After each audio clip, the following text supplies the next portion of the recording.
Will you marry me? Renz, kahit hindi mo man ako tanungin, papakasalan kita. Yes. Anong marry me? Hoy! Walang ikakasal. Chip, damputin mo na yan. Yes, Teka ma'am. lang, anong ginagawa mo, Kat? Wala akong kasalanan sa'yo.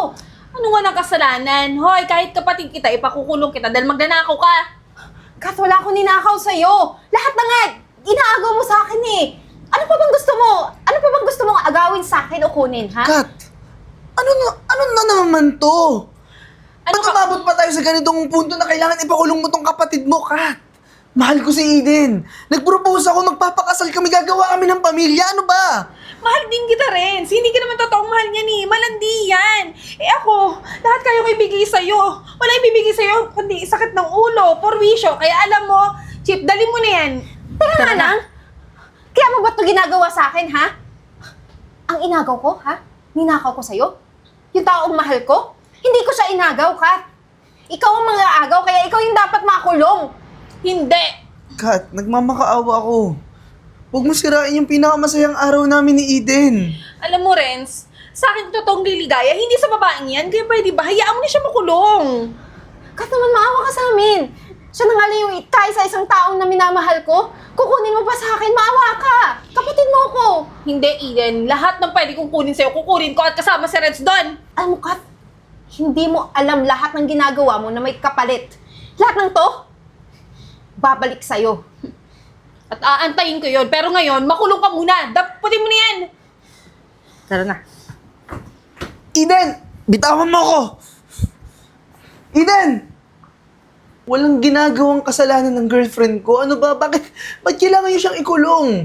Sir, may naipakita namang ebidensya yung nagpakulong. Isa pa, pasensya na sir pero ginagawa lang din namin yung trabaho namin. Anong ginagawa niya yung trabaho niyo? Inosente yung girlfriend ko. Kaya pwede bang palayain niyo na lang siya, Chip? Ano ba? Ano bang dapat kong gawin? Sir, ganito na lang. Kung gusto mong makalaya yung fiancé mo, pansamantalang laya, sir. Pwede mo naman siyang piyansahan ng 100,000. Ano?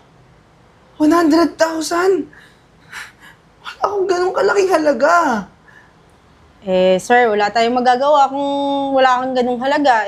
Yun talaga yung nasa batas natin. Kung gusto mo naman, pakiusapan mo na lang yung nagpakulong sa fiancé mo para i-atras yung kaso. Napakapambihira. Kat, ito, huling pagkakataon nakakausapin kita ulit. Palayain mo na yung girlfriend ko. Yung kapatid mo, alam naman natin na inosente si Eden.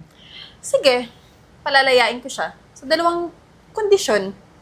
Una, hiwalayan mo siya. At pangalawa, ako ang pakasalan mo. Kat, pambihira ka. Lahat nandun para lang pakasalan ka? Para piliin ka? Nagawa mong ipakulong yung kapatid mo para lang sa sarili mong kagustuhan? Pwede ba? Nakulong siya dahil sa kasalanan niya. May pruweba ako. Kaya kung ako sa'yo, kung gusto mo makalaya si Eden, gawin mo yung gusto ko. Hindi magagawa ni Eden yung mga binibintang mo sa kanya. Kat, sige na. Nagmamakaawa ako. Palayain mo na yung kapatid mo. Hayaan mo kami maging masaya. Di gawin mo yung gusto ko, iwanan mo siya at ako ang pakasalan mo. Kailanman hindi ko papatulan yung gusto mo. Dahil hindi kita kayang pakasalan. Napakasama mo. At kailanman walang taong magmamahal sa'yo ng katulad ng pagmamahal ko kay Eden. Gagawa ko ng paraan. Wala kang kayang gawing paraan dahil mahirap ka lang. Kaya kung ako sa'yo, sundin mo yung gusto ko kung gusto mo makalaya si Eden. Chief, bakit niyo po ako pinatawag? May nagpiyansa sa'yo. Po, sino po? Mamaya, makakausap mo. Hindi rin yung boyfriend mo kasi galing siya kahapon dito. Kulang yung pera niya. Itong nagpiyansa sa'yo, malaking tulong to sa'yo. Isa pa, yung kaso mo, absuelto ka na doon. Laya ka na talaga. Talaga po? Ah, Naku po, maraming salamat. sandali lang papapasukin ko lang muna. Sige po. Eden? Ma'am Gina Malimban, Laya ka na. ibig sabihin kayo po yung nagpiyansa sa akin? Oo. Pero, bakit niyo po yung ginawa sa akin? Hindi naman po tayo magkamag-anak. Hindi hindi niyo po ko ganun kakilala. Huwag mo na isipin yun. Maggaya ka na at lalabas na tayo. Pero ma'am, hindi ko po lubos na maisip bakit niyo ako tutulungan. Isa pa, kayo yung pinakakilalang negosyante sa lugar natin. Parang wala namang pong dahilan para pagpiyansahan niyo ako, di ba? Kagaya ng sinabi ko, huwag mo nang isipin yon.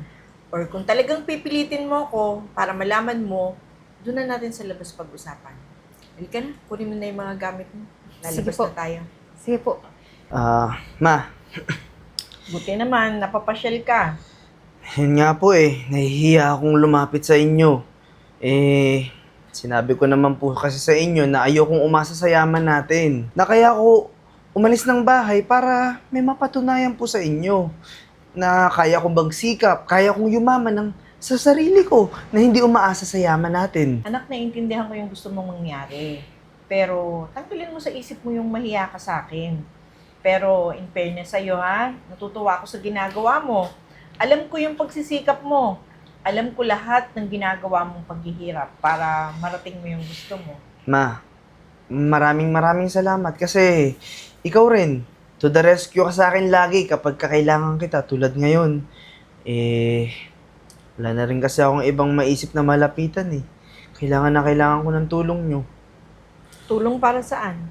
Ma, yung girlfriend ko po kasi na si Eden, pinakulong siya nung kapatid niya kahit wala naman siyang ginagawang masama o kasalanan. Tapos ngayon, para makalaya siya, kailangan ko magbayad ng piyansa. Wala na akong malapitan na iba kundi ikaw lang. Kailangan ng 100,000, ma. Talagang mahal mo si Eden, ano? Sobra. Huwag ka mag-alala, anak. Hindi mo pa sinasabi, nagawan ko na ng paraan. Ma? Napiyansahan ko na si Eden at naiayos ko na yung kaso niya. Paano nangyari? Hindi mo alam, syempre, lagi rin ako nakasubaybay sa'yo. Ano ba, nag-iisa kitang anak. Syempre, pababayaan ba kita? Katunayan, kasama ko si Eden. Den, Eden. Mahal, anong ginagawa mo dito? Eden, mahal. anak ko si Renz. Po? Sorry. Sorry kung tinago ko sa'yo ng mahabang panahon yung totoong pagkatao ko na anak ako ng isang pinakamayamang tao sa buong Pilipinas. Miss Gina Malimban. Teka lang, bakit mo naman ginawang magtago Eden, na mahirap ka? sorry.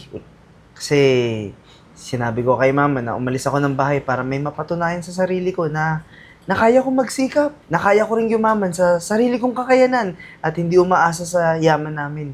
Tapos dumating ka sa buhay ko. Mas lalo akong ginanahan magtrabaho, magsikap, pero may mga bagay kasi tayong hindi inaasahan Tulad nung pagkakakulong mo ng biglaan. Kaya lumapit ako kay mama. Siguro naman ngayon, Renz, naririto ka na rin lang. Tapusin na natin yung usapan na aalis ka pa uli dito sa mansyon. Renz, tumatanda na rin ako. Yung mga negosyo natin walang nag-iintindi. Iniaasa ko sa ibang tao. Kailangan dumito ka at ikaw na ang mag-handle ng mga yan. Ma, bilang kapalit lahat ng mga ginawa mo para sa akin, hindi na ako aalis. Tutulungan na kita dito sa business natin. At ikaw naman, Eden, ginawa ko yon dahil alam kong mahal na mahal ka ng anak ko. At sana, yung wish ng isang biyenan para sa manugang, mangyari sa inyong dalawa. Nga pala, Renz, alam mo, naging tama din naman yung decision mo. May napatunayan ka na sa mama mo, lalo na sa akin. Tsaka wala naman akong ibang hinagan sa'yo kundi yung pagmamahal mo lang. Wala akong pakialam kung ano man yung estado ng buhay mo kasi naniniwala ako na habang tayo magkasama, nagtutulungan, makakaya natin lahat ng pagsubok sa buhay.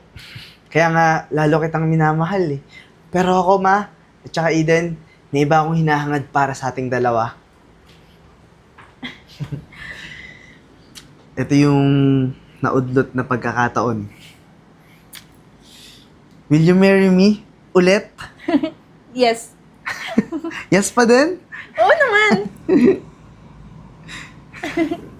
Oh, ayan. Mag-celebrate na tayo. Tara, ma. Tara. Kamukhang kamukha ako talaga si baby. Kasi naman, nung naglilihi ka, sobrang galit na galit ka. Init ng ulo mo sa akin. Naman, masyado naman. At least, di ba, kamukha mo. Paano lang kung sa iba to na...